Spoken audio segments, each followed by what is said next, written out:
मेरठ में समाजवादी पार्टी के नेता और पूर्व विधायक योगेश वर्मा के खिलाफ पुलिस प्रशासन एक बड़ी कार्रवाई करने जा रहा है।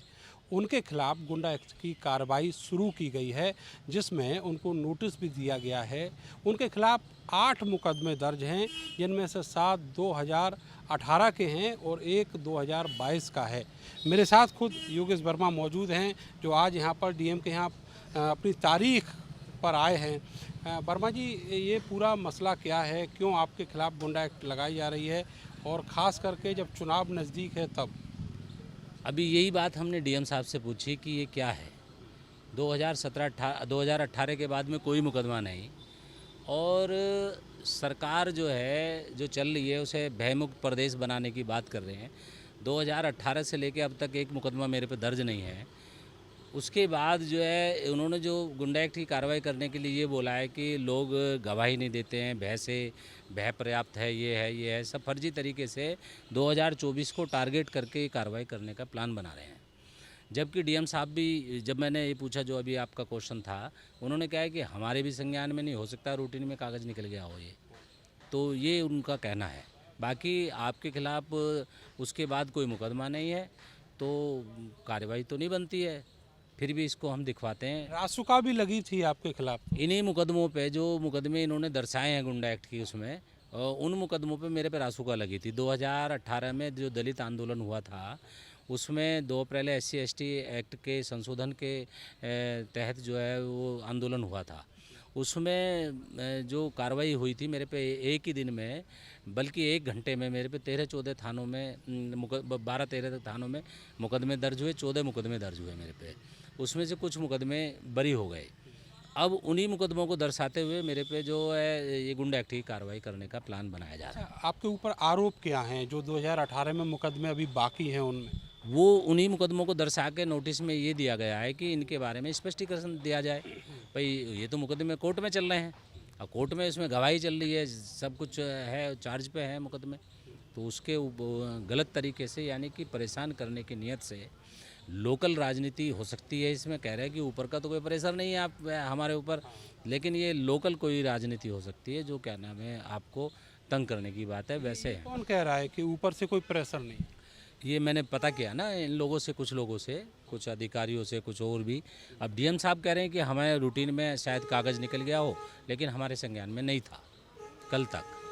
और ये तो काफ़ी पहले से थे, पहले 26 तारीख को नोटिस जाना था, आपको इसका स्पष्टीकरण देना था, लेकिन थाने से आपके ऊपर कोई क्या नाम है तामील नहीं हुआ नोटिस, इस वजह से उसकी डेट 3 तारीख कर दी गई। एडीएम सिटी के यहाँ से जो नोटिस जारी हुआ है आपको, उसमें ये कहा गया है कि आपसे समाज को खतरा है और जो गवाह हैं उनको भी खतरा है, आप कानून व्यवस्था को प्रभावित कर सकते हैं। आपकी जो छवि है वो दबंग नेता की तरह है। हाँ, ये नोटिस में जो लिखा है, ये नोटिस में जो लिखा गया है, वैसे तो पहली बात तो मेरे यहाँ मेरे मुकदमों में सब जो है गवाह जो है उसके हैं पुलिस के। बाकी इसमें सीधा सीधा ये लिखा है कि आपके विरुद्ध लगाए गए उपरोक्त अभियोग के आधार पर ऐसा प्रतीत होता है कि आपका समाज में अत्यधिक भय व आतंक व्याप्त है। आपके विरुद्ध कोई भी समाज का व्यक्ति साक्ष्य एवं गवाही देने के लिए तैयार नहीं है। आपके भय व आतंक के कारण आपको स्वतंत्र रहना उचित प्रतीत नहीं होता। उक्त के आधार पर क्यों न आपके विरुद्ध गुंडा एक्ट नियंत्रण की कार्रवाई की जाए। अच्छा, अगर गुंडा एक्ट लगी तो ये भी डर है कि आपको ज़िले में भी नहीं रहने देगा जिला प्रशासन? अब मेरा कहना तो ये है 2024 की प्लानिंग है, क्या क्या प्लानिंग कर लें इनका तो अपने ऊपर डिपेंड करता है। दूसरी बात यह है कि जब इसमें भय की बात की है और भयमुक्त प्रदेश बनने जा रहा है, तो योगी की जो प्लानिंग है, योगी आदित्य मुख्यमंत्री जी की जो प्लानिंग है कि वो भयमुक्त प्रदेश बनाना चाहते हैं, उसके बावजूद कोई 2018 से लेके मेरे खिलाफ कोई एक तहरीर, जबकि कोई डर नहीं है प्रदेश के अंदर, कोई भी किसी के खिलाफ रिपोर्ट दर्ज कर देता है। मैंने 2 चुनाव लड़ लिए, एक MP का चुनाव लड़ लिया, एक MLA का, 1 लाख से ऊपर वोट मुझे MLA के चुनाव में मिले, और मेरे खिलाफ एक भी तहरीर नहीं दे रहा है। तो इस तरीके से ये तो उनकी जो प्लानिंग है उस पर भी बट्टा लगा रहे हैं। अभी भी मूड है आपका 2024 में लोकसभा का इलेक्शन लड़ने का? हाँ, चुनाव तो मैं 2024 का लड़ूंगा, ये तो मेरी प्लानिंग चल रही है। कहाँ से? हो सकता है मेरठ से लड़ूं, नगीना से लड़ूं, या बुलंदशहर से लड़ूं। तीनों लोकसभा से कहीं से भी लड़ सकता हूं। तो क्या इसी तरह का कोई खतरा है बीजेपी को या संगठन को? अब बीजेपी को खतरा है, ये संकेत है कि मेरे पे गुंडा एक्ट की कार्रवाई, वरना 2018 से लेकर अभी तक कोई तहरीर तो कोई है नहीं मेरे खिलाफ। बिना अब आप क्या करेंगे, आपके सामने क्या विकल्प हैं?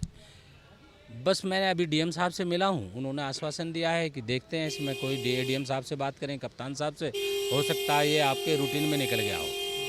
तो उसको अब आज जैसे इलाहाबाद गए हुए हैं कप्तान साहब, और एडीएम साहब भी बाहर हैं। सर ये रूटीन में ही तो होता है, जो कार्रवाई हुई है स्पेसिफिक ना होके अगर कहीं से कोई प्रेशर होता तो वो स्पेसिफिक होती, लेकिन ये रूटीन में ही हुआ बात है। यह है कि मैं समाजवादी पार्टी का नेता हूँ, अखिलेश जी के निर्देश पे हम काम करते हैं, राष्ट्रीय अध्यक्ष जी के।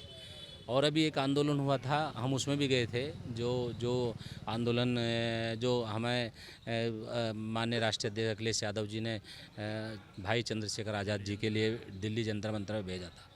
तो सोचने वाली बात है, क्योंकि हम राजनीति करते हैं समाज की, और समाज में कह रहे हैं समाज में भय है, जबकि हम सामाजिक राजनीति करते हैं, समाज की लड़ाई लड़ते हैं। जो सामाजिक राजनीति करता है, कि सामाजिक लड़ाई लड़ता है, उसको या तो उस पर हमले कराए जा रहे हैं या फिर उसको बैठाया जा रहा पार्टी है। की तरफ से कोई मदद होगी क्या आपकी, कोई मदद मांगेंगे अभी आप? मैं राष्ट्रीय अध्यक्ष जी से अभी बस बात करूंगा, उनको पास मैसेज भेजूंगा कि इस तरीके से इन्होंने मेरे पे झूठा गलत तरीके से ये गुंडा एक्ट की कार्रवाई करने की प्लान बनाई है। और पार्टी की तरफ से तो सभी की मदद करते हैं राष्ट्रीय अध्यक्ष जी। भाई गलत तरीके से किसी को, उनके कार्यकर्ता को, उनके नेता को, किसी को भी अगर कोई तंग करता है तो वो एक्शन तो ले, मतलब आज जो लिखा पढ़ी में जवाब जाना है एडीएम सिटी के यहाँ दाखिल कर दिया। एडीएम ई साहब के यहाँ जाना है, वो वकील साहब देंगे जवाब। और क्योंकि अभी एडीएम ई साहब मेरे विचार से वो भी मेरठ से बाहर है, मुझे ये बताया गया है कि एडीएम ई साहब बाहर हैं। लेकिन बात यह है कि हम इन छोटे मोटे मामलों से घबराने वाले नहीं हैं। मेरे साथ समाज है, मेरे साथ बहुत सारे कार्यकर्ता हैं, पूरा मेरठ मेरे साथ खड़ा है। बहुत बहुत शुक्रिया आपका। तो योगेश वर्मा खुद विधायक रहे हैं, अभी 2022 में इलेक्शन भी हस्तिनापुर से लड़ा था, उनकी पत्नी मेयर रही हैं मेरठ से, और अब उनको ये डर दिखाया जा रहा है कि उनके ऊपर गुंडा एक्ट लगाई जा सकती है, और अगर गुंडा एक्ट लगी तो वो निश्चित तौर पर जिला बदर भी किए जाएंगे। उनका दावा है, उनका कहना है कि ये सब लोकसभा 2024 में उनकी भागीदारी ना हो, इस वजह से किया जा रहा है। कैमरा सहयोगी सानू के साथ में नरेंद्र, भारत समाचार, मेरठ।